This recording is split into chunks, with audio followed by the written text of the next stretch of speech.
Welcome to the Achilles-Hypnosis podcast, episode number 6, Jennilyn McKinnon, MS and Infertility. So today I have a special treat for you. I have an interview with Jennilyn McKinnon, certified hypnotherapist. So Jennilyn McKinnon was born in Mendon, Utah, 7th of 9 children. This gave her a strong foundation based on hard work, forgiveness, and love. Her mother was a saint and was always taking care of the less fortunate and welcoming them into their home. This gave her an example to lead and serve and be an example to help people. She was fascinated with the healing capacities of the body. This led to a 30-year career as a mom and a registered nurse. As a nurse, she discovered that she had a gift with her voice.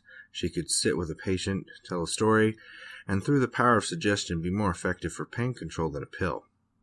She also witnessed an interesting phenomenon with human behavior and with the power of the mind, which we talk about here. She has seen patients with the will to live and the patients with the will to die, and this led to the study of hypnosis and opening her own office in 2012.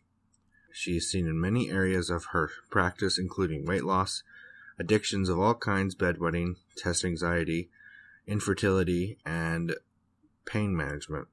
In 2015, she was diagnosed with MS related to Lyme disease. She has been using the skills of self-hypnosis to heal herself in daily improvements. Jennilyn is dynamic, loving, encouraging, and daily manifesting success. And I've worked with her. I've worked with her for personal issues as well as professional things as well. I actually began working my practice with her in the same office, and so she's been a help to me, and I thought, I would like to get her opinion on some of these things, and here is her opinion of those things, so I hope you enjoy. And one thing that I'm doing right now with addiction, and I am implementing nutrition and amino acid therapy. So so that's something that I'm going to be adding. And then I'm also right in the middle of, I'm working with fertility clients and having a lot of success with getting babies here. So I keep thinking that the time will come that I will only be working with fertility. But I'm not there yet. I'm just at the beginning stages of that. But that's something that I'm going to bring out too. So it's what I'm doing with the MS, what I'm doing with the addiction, and with my fertility. So anyway, wherever that fits in. Actually, since I'm already recording, why don't we talk about that a little bit, the fertility. Did you get, I know that a lady trains, Lindsay Eastburn or somebody. I know she trains. Did you get like a training from her, or you just doing it? I have been in contact with Lindsay, and I've read her book, and I did have a small training with her at a convention that was just about a 3-hour class. It wasn't her full 12-week course. But in studying her, I have been able to implement her methods into my own. And in using my own intuition and my own knowledge, and with my nursing knowledge that I have, I understand the workings of the female body and with the infertility issues, what it takes to line up for a body to carry that baby and to become pregnant. And so I've been able to blend those in to creating my own scripts and I'm following Lindsay in her method, but not exactly. So we have a lot in common, and I studied her books and her teachings, and then bringing my own knowledge and my own background into it, and working with Mother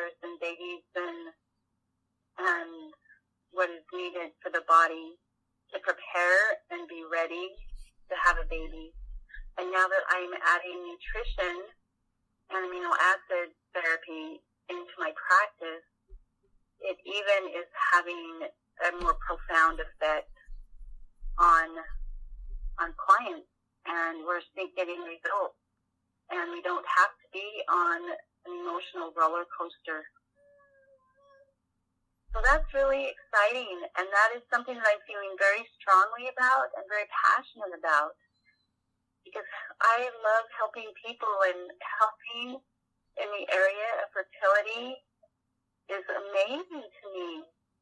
And the spiritual connection that occurs with these baby spirits that are so anxious and want their mommies to be healthy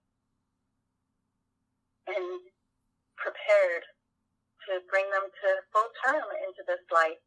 So that's something that I'm developing a strong passion for, and can see the time when I'll be so busy with my hypnosis with fertility that that's all I will have time for as I hone in those skills and build a larger clientele. And it will, something that's going to take on a life of its own, I believe. Well, yeah, especially here in Utah, a lot of people are having those problems. I personally think that it's partly to the stress that we're going through at this time with the younger generation like myself, because we have friends that have had a hard time, and my wife's had a mission companion where she's had a really hard time, and then all of a sudden I think she got less stressed, and then she has a set of twins. So stress is the first thing that I work on with the client for fertility, is handling that stress and what are the past traumas. And so the first session is a really long session of just getting everything out and really learning about that person and what their trials are, what their struggles are, what their goals are, and moving into a place of support for that. But stress management is where it starts. Absolutely. Yeah, well, that's pretty much with anything, really, right? Correct. So yeah, I'm glad you got into that. Maybe later I'll get some contact information from you for Lindsay, because I've been trying to contact her via email. Never had any opportunities for that, but maybe I'm just doing it the wrong way. Maybe. Yeah, I have her, not her personal information, but for her office assistant is who my conversations have been with. Okay. Yeah, I might have to get that information from you later. So, since we're on that subject, like you did talk about, like, hypnosis is there for you to help people. Is that partly why you started in hypnosis? What's your story there? So I became a nurse, and gosh, I graduated from high school and went right into nursing school. So I started as a registered nurse at 20 years old, and I jumped right into nursing. I started my career as a nurse at Primary Children, and then from there, kind of interesting how I went from there into med-surg and the hospital setting. And it seemed that with every baby that I had, because I have 6 children, I had to transform my work schedule and move closer to home, or move to part-time or to nights, or I was just always working in between, keeping a family and children and all that goes with carrying that ball. But I found that most recently, so the last 10 years, I have been working hospice nursing. And as a nurse, I found that I could help somebody with the power of my voice and with visualization, sometimes more effective than a pain pill. And then I had an opportunity to take it started out with just a little 1-hour course on hypnosis and nursing. And I was fascinated. And so then I took a whole course and became certified. And I found that I loved it. And so then I opened a practice and was doing that on the side along with my nursing. And I found that hypnosis was so effective for pain. And that's really where I started. And I would also watch patients that would come into the hospital and they would have no reason to die and would think that they were going to be fine. And then they would die very unexpectedly, at least to us. But they also would have, if they had a death wish at all, meaning if they were really depressed or if they were, I'm just going to die, they would. And they could will themselves to die. Even if they were healthy, they could will themselves to die. And one experience with, this wasn't my personal experience, it's something that I learned, that there was a gentleman that had been diagnosed with cancer, and he was very healthy. He looked he looked very healthy, and he was about 55 years old, and he had some depression issues, but you didn't see those on the surface. So he goes to the doctor. He's diagnosed with, I think it was prostate cancer, and the doctor said, oh my goodness, this is really progressed, and you're only going to have about 6 months to live. We've got to do something about this. And this man went home. This was in November. A month later, he comes back into the doctor, and the doctor had called him and said, hey, you need to come in because we got some more test results, and we need to go over these. So he comes in, and the man was emancipated. He looked like he had lost probably 50 pounds just within a 5-6 week period. And what the news the doctor had for him was that the test results that he was originally given were for someone else. That doesn't happen very often, that he was given the wrong information. So because he believed he was dying, he created that in his mind. And then when he went back to the doctor, and the doctor was going to tell him, hey, you're a really healthy guy, and we're sorry about this, the man was so emancipated that he had more problems, and he did eventually die shortly thereafter. But that was a real eye-opener to the power of the mind. And then I would watch people come in. I remember one patient that it was an accidental gunshot wound to her gut.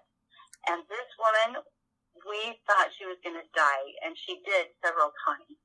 But we revived her. She's come back. And that woman had such a strong will to live. She walked out of that hospital, and she was doing very, very well when she walked out. And that was amazing. Like, wow. So all those experiences of life just helped me to recognize the power of the mind. And that led so nicely into hypnosis. And the more I learned about the power of the mind and how we control our own thoughts, and we really get to be in control of the outcome to some degree, at least to how it affects us. That's what we're in charge of. It was amazing. So in 2012, I started my own office, had a great success with that. Mostly when I started, I was just working with weight loss and smoking, kind of the bread and butter things that you hear about that hypnosis is good at, test anxieties, bedbutting, some of those things. I know when a client comes to me and they say, can you help with that? I know that I can, because whatever it is, we work with it the same. The process is the same. And so we can take whatever that client is dealing with and struggling with, we can harness the power of their mind to correct their self-talk, create a new picture in their mind to create the outcome that they desire, which is really interesting to me. Yeah, and kind of with, to go along the lines of the will to live and the will to die, it's also, we have my uncle in my family, he has the opportunity to move his body, because at this point he can't move his one arm. And my grandpa, he had surgery on his shoulder. It was about the same thing, and he pretty much said it, Bud, you have more chance of moving your arm than I do. And guess who's the one who's actually moving their arm and making sure that stuff happens? My grandpa, because he has to. He has that desire, one, and two, he has that need that he has to have his body. So yeah, that it goes to show anywhere, not just in death and life. Right. So let's talk about like what you're specialized in. Like you already talked a little bit about infertility. Is there anything else that you currently that you do or that you've done before? Your niche, more or less. Yeah, kind of my niche is with, well, for the fertility and for fertility issues, but then with addiction and post-traumatic stress disorder. PTSD is something that I have dealt with in my life personally. My father was a vet, and I watched. He still has some issues with PTSD, and he's 88, 89 years old. And it's interesting how for him it's come out in the last 10 years. So as a child growing up, it was pretty severe PTSD symptoms, and just from the Korean War. But so that, all of that led into really wanting to understand post-traumatic stress disorder and how to relieve that. And I've found that hypnosis is the most effective way and can be really easy to help reprogram and reframe that PTSD. So when I hear a client that comes that says, well, I suffer from PTSD because of blank, blank, blank, or maybe they don't even know why they have PTSD and why loud noises scare them or whatever their symptoms are, we can follow that back. And I have found that kind of my niche and what I do work a little differently is that when I'm doing, and we refer to it as past regression and past life regression and looking at what the past history is that there are symptoms, there are ways to uncover what we're looking for without having to go back and revisit all of we don't have to relive the event. Because I found that using a waking hypnotic process, it's very easy that we can uncover the core beliefs, all their emotions behind that, the coping mechanisms that they've chosen, their thinking patterns that are related to that. And when we do that in a waking process, it's much quicker and easier, and we're able to get results very quickly. What used to take, I used to do like 4 to 5, 6, sometimes 6 sessions with someone with PTSD and trauma therapy. What used to take, 4 to 6 sessions to really come to peace and resolution, we can accomplish in 1 to 2 really long sessions. Sometimes it's 1 really long session, and then we just do some cleanup so that they're feeling really good and they can move forward. They can be so easy and done with grace and ease. And that is something that I have really loved and that I found that differentiates me from a lot of hypnotherapists and what they're doing. Well, yeah, a lot of the times we should be able to get that addiction gone, or even with PTSD gone in one session. So I love that. Right. And what I wanted to ask a question with the regression, does it go back to the actual event that happened to them to where it starts, or does it go to like beforehand with this initial sensitizing events from 1 to 7? What happens with that regression? What I'm looking for in that regression is I am looking for the foundation. I am looking for the root cause. And so there's lots of symptoms, but I want to go to the very beginning. And what is that root cause? And that root cause really, it's that childhood experience and I'm finding that even regressions into the womb with an individual where they can feel like, wow, the emotions that have been, and their thoughts and the belief systems as early as 2 months old in conception in the womb, the mind is beginning to hear, and the sense of hearing is the first physical sense that is developed as that little embryo is growing. And with that hearing, that little embryo begins to take on belief systems. And of course, they're rarely accurate belief systems. So we get to, it's just interesting. And then how we build our life based according to our belief system, and not whether that belief system is correct or not. It doesn't seem to be that till we become adults and we start working through our childhood traumas that we realize that, oh my goodness, I'm 40 years old and I'm reacting in this situation as if I'm a 2-year-old with this temper tantrum. What is this about? Anyway, then we get to connect the dots. Yeah, temper tantrums in kids are not that cute. They're just right. They're just not cute either in adults. Right. But yeah. Let's see here. You got to go through. You know, one thought that comes in my mind. The biggest challenge that I face with clients is when they come to me and they expect me to do all the work.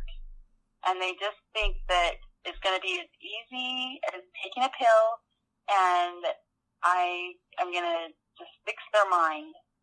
And I can do that and they'll feel good for about 72 hours, but then they revert back to their behaviors. And so when I'm working with the client, I'm looking for transformation. And I want them to really move forward and to take accountability. And I'm not in charge of if they do that or not. They get to do, they're in charge of that. But if they're in the mindset that, oh, I'm just here, or I'm here because my wife feels like I need to be here to be, yeah, it's not going to work. Problem, and it doesn't work, and it's hard for them to. Sure, I'll take your money, and we'll have a really nice, relaxing session, and you'll feel really good for a day. But you're wasting your time. Not just their time; it's wasting your time because you could have saw a client that actually wants some change, and so what was the point of that? So yeah, so that's my biggest frustration, and I'm learning to say no to clients. But when I sense that that's what they're looking for is a quick fix, then I just let them know that, hey, I'm really not your answer. Mm-hmm. Come back when you're really ready. Yeah. And that's been a hard lesson for me to learn. But I'm finding that's effective. Because then when they do call me back and they really want to change for themselves, then we can make a difference. And they respect me for not wasting their time and taking their money. Yeah, because you charge for the service because you're worth that much, but they're just going to waste their time and money. You might as well give it back. Right. So, you kind of wanted to talk about MS and how you used self-hypnosis to overcome that. Why don't you talk a little bit about that journey as well? So, in 2015, and it was January 1st of 2015, which was that date. I fell, it's New Year's Eve, and we're leaving my father's home, and I fall down the stairs. And that was really odd for me to fall like that, because I've been an athlete. I was running every day or swimming. I was so active. I was kind of like the Energizer Bunny. And so to fall, it was a big shock. And within 10 days, probably 2 weeks out, I had fallen multiple times. And I just couldn't walk without holding on to a wall or something. And in the past, I had experienced alignment issues, so I was always seeing a chiropractor about once a month to help keep me straight and walking. And it was interesting. I went into my chiropractor, I was seeing a different chiropractor, first time seeing him. And his specialty was neurology. And he looked at me and he said, "Now I want you to march in place." So I could march in place. And he said, "Now I want you to close your eyes and march in place." And I closed my eyes, and I lost all feeling and awareness from the waist down, and I fell over. And that was the real wake-up that, oh my goodness, we have bigger problems going on here. And it's interesting to me that being a nurse for so long and working with patients with MS and knowing the symptoms of MS, I was oblivious to my own symptoms. So when I was diagnosed, I really went from, within probably a 2 to 3 month period, I went through some episodes where I lost my ability to walk. I was in bed. I lost a lot of neurological function. I lost some of my speech, became very, very slow, very difficult to process.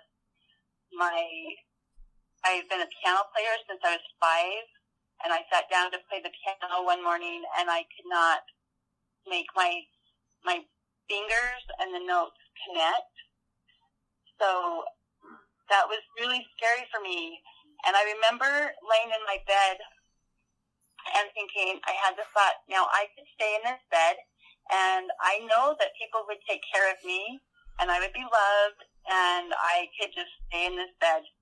Or I can get up, and because I was a hypnotherapist, because I was studying the mind and the plasticity and neuroplasticity of the mind and the cutting-edge research that was happening there, I was aware that the thoughts that I tell myself matter, and that every word matters.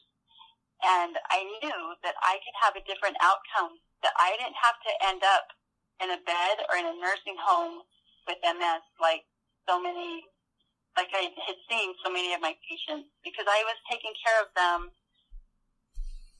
at the end stages of life, especially with hospice. And so I knew I was a choice. So I got myself out of bed and I started crawling. And a couple of days, all I could do was crawl. And I crawled and pulled myself up to my piano bench and forced myself to relearn to play the piano. I pulled out my kids' beginning piano books, and I started with, okay, this is a scale, and running my fingers on the scale. And the muscle memory came back very quickly. And that was the very best thing I could have done at that time in reestablishing muscle memory and the connections and music. In the beginning stages of MS, music was so big and beneficial to me.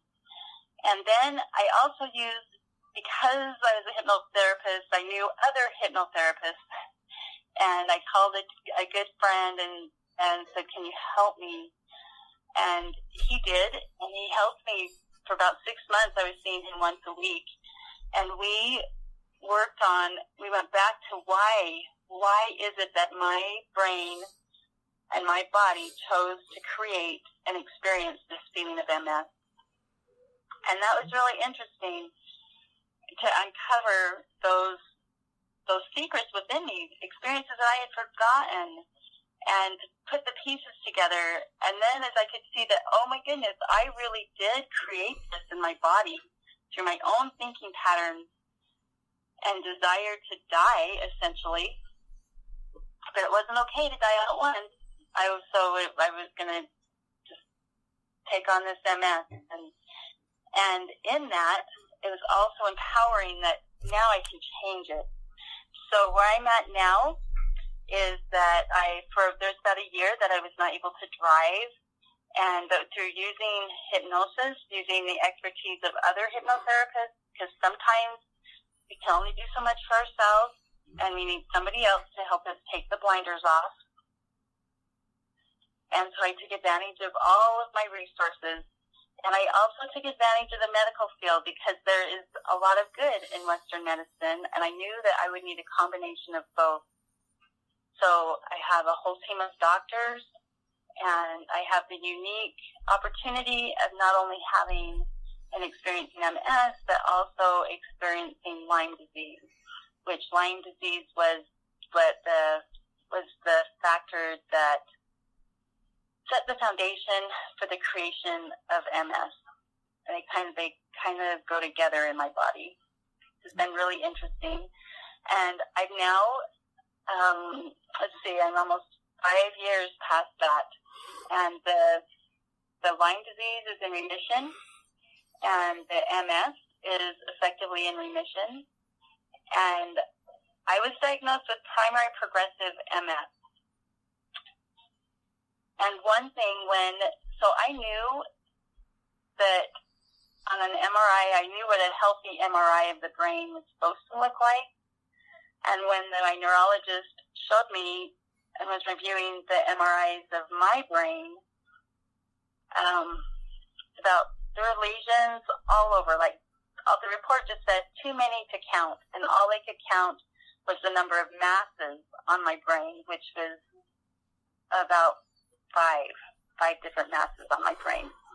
And which was really interesting to me that all I could do, I couldn't take ownership of that. And I looked at that and I said, wow, that person must be really sick because, wow, that's amazing. And I couldn't take ownership. And even when I speak about MS, I speak about a diagnosis of MS, that it's not something that I get to experience the symptoms of MS, and I'm not taking ownership of that. That's been a very critical piece for me, as I look at it like it's a third object. So not really identifying with it, right? So, for example, when you go to an AA meeting, they say, I'm an alcoholic, and they're going to be an alcoholic for life, but rather in a sense, you're saying, I'm an ex-alcoholic, it's not a part of me anymore, right? Right. Exactly. That's exactly right. And I refuse to take ownership in the disease process. Now, and when I say that, I recognize that, okay, yes, my body is dealing with this, and I do have certain steps and things and doctors that I need to listen to get better, but I put together a wellness plan. And, when people hear that I have MS and that I'm experiencing MS, so they would, especially if they haven't seen me for a while, because my community knows me as being a very active person in the community, a runner, a swimmer, a PTA president lady, craziness, very busy, active, sharp. And then now I'm not. I don't identify with those things anymore. And so they would come up to me and they would just be all about pity and, oh, I'm so sorry, and all that wanted all that made me want to do was vomit. Like, no, I don't want your pity. Sure, this is my deal. This is my life. And I'm working through all this stuff. So I had to reframe MS. So every time I made a list of what does MS mean to me. And so, and MS to me really means manifesting success. So I get to manifest success in everything that I do. And so when somebody comes up to me now and says, oh, I'm so sorry, I heard that you have MS, and how are you doing? I say, I am doing great. And all MS is to me is that I get to manifest success. And then it changes our conversation immediately.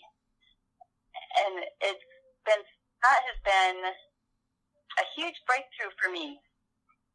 And just reframing that. And we even had, about 2 weeks ago, I was involved with the MS Walkathon and raising funds. And so my team of about 50, we all got these T-shirts that are they just say manifesting success, and they're just really nice T-shirts, because that's what MS is to me, is manifesting success. And we all have something in our life. We all have hard things. This just happens to be something that is very visual to people, and when I'm walking and I'm using a cane, that you notice that. And so we all have hard stuff. So when we can find a way to reframe our story and whatever is going on into a positive, then when every word that we speak and every time that we think of that disease process or how we're feeling or that ache, we can reframe it into, wow, my gosh, my body's really achy today. Today is a manifest success day. And I get out of bed. And it keeps me going. And it also is why I'm doing so well and expect in 10 years not even to experience any symptoms related to MS. It will just be like a speed bump and a memory in my life. Yeah, I like the fact that you say that you make a choice to get up. In the last episode, one of the last episodes, I talked about happiness, and everything really is a choice. And the choices that you make manifest in your life in different ways. Thank you for this conversation. And this will be the last question. How can people reach you, and what events do you have going on? So I do have a website. It is imagineyourlife.biz. So B-I-Z. So imagineyourlife.biz. You can call me at 435-237-7424.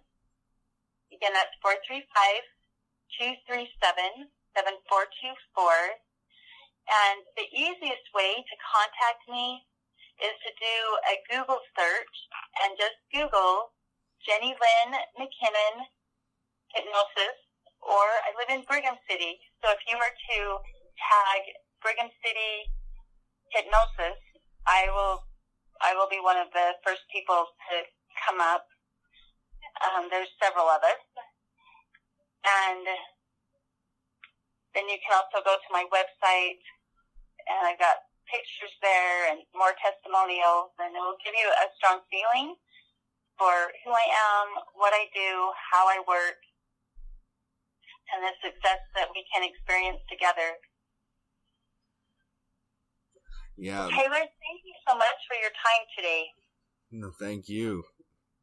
This has been awesome, because there's a lot of information that you just gave that a lot of people need to hear, because sometimes you just don't hear these like special stories that you've went through MS and you're doing for infertility. It's like some things you just wish that everybody else would know. So that's partly why I wanted to do this, get you out there and get the information out there, because more or less, the point of this podcast is to inform and educate the general public as well as other people who are probably looking for some help here. Because, as you know, we're probably the last resource that someone uses. I do like the fact that you pointed out that Western medicine is good, and that some hypnotists and some alternative health practitioners are like, doctors are all evil. You should never use them. Like, you should do this. No, when God has given us these great gifts of medicine and all these other things with Western and Eastern and whatever medicine you use, it's like you need to use all the pots of the pie. And if we are the last resource, whatever. But maybe maybe the other things just don't work because that's not for them. You know, and I find that I work best in conjunction with a doctor, and with especially with infertility, when we're needing to do in vitro fertilization. There's a time for that, and it does work. And I become an important piece in helping the body to prepare to accept that IVF transfer. But for some people, it wouldn't be possible without the doctor. And there's a time and a place for Western medicine, and that's really important to keep that balance. And that's just because I've seen Western medicine work miracles, just like I've watched hypnosis work miracles, and I found that they work best when we combine the best of both worlds. Yeah, exactly. Well, Jennilyn, thank you again. Again, this is session number 6 of the Achilles-Hypnosis podcast with Jennilyn McKinnon. This interview was quite a great thing for us, and I love the fact that she went through stress is one of the biggest factors in infertility, because if we all would just figure out how to cope with stress, like excessive stress, because stress in the body is just going to happen no matter what you do. We need to learn how to cope with it. That's the big thing. And so, again, thank you for listening to this podcast, and I hope to see you next week. Go ahead and subscribe to the podcast so that you can keep up to date, and give us a review, 5 stars hopefully, but your honest opinion matters more to me. So, I hope to hear from you soon, and see you later.